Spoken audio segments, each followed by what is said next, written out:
सत्य सनातन ज्ञान। नमस्कार दोस्तों, स्वागत है आप सभी का फिर से एक बार हमारे इस YouTube चैनल पर। दोस्तों, सनातन धर्म के अनुसार समय के परिवर्तन को युग कहा गया है और एक युग को 4 भागों में बांटा जाता है: सतयुग, त्रेता युग, द्वापर युग और कलयुग। और आज मैं आपको हमारे धर्म में बताए चारों युगों की जानकारी देने वाला हूँ कि आखिर कैसे थे 3 युग और कैसा होगा कलयुग।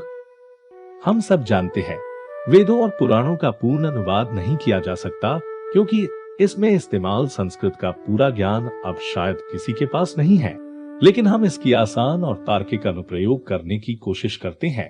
ब्रह्मा का जीवन काल ब्रह्मायाम में 100 साल का होता है और ब्रह्मा का जन्म विष्णु नाभि से माना जाता है। अगर हम ब्रह्मा के जन्म को बिग बैंग माने तो अंत में होने वाला बिग क्रंच को हम ब्रह्मा की मृत्यु कह सकते हैं। ब्रह्मा के 100 साल में एक साल को 365 दिन का माना जाता है।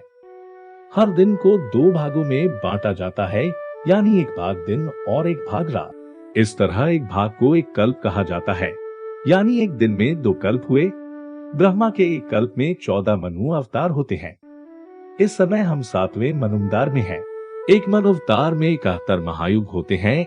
एक महायुग में 4 युग होते हैं: सतयुग, त्रेता युग, द्वापर युग और कलयुग। इस तरह देखें तो ब्रह्मा का एक दिन हमारे 4 अरब 32 करोड़ साल के बराबर होता है। वैज्ञानिक बहुवर्ष के बारे में आज जान पाए हैं कि अलग अलग ब्रह्मांड और अलग अलग समय होता है, जो हमारे ग्रंथों में पहले से बताया जा चुका है। अब बात करते हैं 4 युगों की, लेकिन उससे पहले यदि आप चैनल पर पहली बार आए हैं और अभी तक इस चैनल को सब्सक्राइब नहीं किया है तो अभी सत्य सनातन ज्ञान चैनल को सब्सक्राइब कर लीजिए, जिससे आपको समय समय पर इसी तरह सनातन धर्म से जुड़ी जानकारी प्राप्त होती रहे।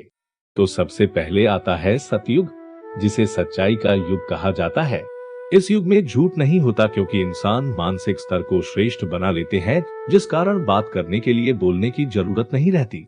एक दूसरे का दिमाग पढ़ने वाला मनुष्य झूठ बोल ही नहीं सकता। इस युग में इंसान की आयु भी 1 लाख साल होती है, क्योंकि इंसान शारीरिक ज्ञान से लेकर मानसिक ज्ञान का स्तर श्रेष्ठ कर लेता है, जिस कारण बीमारी या पीड़ा का एहसास नहीं होता। इस युग में धर्म के चारों स्तंभ मौजूद होते हैं। ये युग 17,28,000 साल का होता है। इसके बाद आता है त्रेता युग। इस भाग में धर्म के 4 स्तंभों में से एक स्तंभ कम हो जाता है, यानी 1/4 सच्चाई का पतन हो जाता है। इस युग में इंसान शारीरिक विकास पर ध्यान देना शुरू कर देता है और अपना मानसिक पतन करना शुरू कर देता है। सतयुग में हर मनुष्य के पास वेदों का पूर्ण ज्ञान होता है, जिसलिए उसे वेदों को पढ़ने की जरूरत भी नहीं होती। त्रेता युग में वेदों को 4 भागों में विभाजित कर दिया जाता है, क्योंकि इस युग में मानसिक ज्ञान क्षीण होने लगता है। इंसान की आयु कम होना शुरू हो जाती है।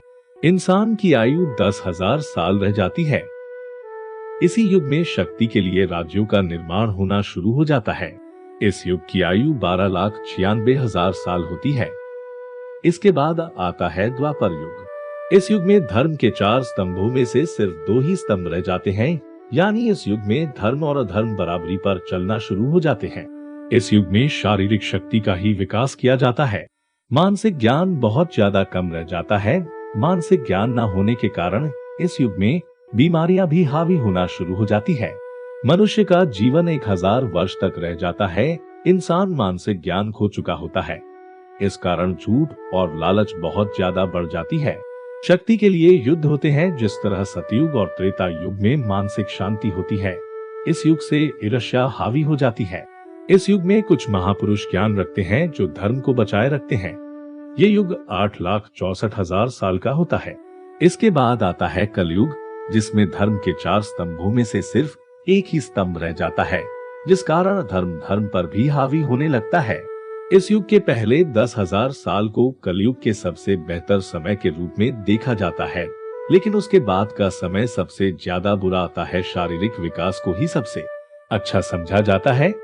मानसिक ज्ञान किसी के पास नहीं रहता, जिस कारण धर्म और अधर्म में अंतर करना मुश्किल हो जाता है। कलयुग कुल 4,32,000 साल का होता है और श्री कृष्ण के शरीर छोड़ने के बाद कलयुग की शुरुआत हुई थी, यानी लगभग 5,000 साल का समय बीत चुका है। इसका अंत भी कल की अवतार के द्वारा ही होगा। इस तरह होगा इस महायुग का, जिसके बाद दोबारा सतयुग का प्रारंभ होगा। मैं आशा करता हूँ कि आपको वीडियो पसंद आई होगी और मैं आपके सवालों के जवाब दे पाया। मैं आगे भी आपके लिए ऐसी ही वीडियो लेकर आऊंगा। कृपया इसे लाइक और कमेंट जरूर करें। अगर आपको जानकारी अच्छी लगे तो इसे अपने दोस्तों, रिश्तेदारों का साथ शेयर अवश्य करें। ऐसे ही सटीक जानकारी के लिए हमारे चैनल को सब्सक्राइब करें। मिलते हैं अगले वीडियो में, तब तक के लिए नमस्कार।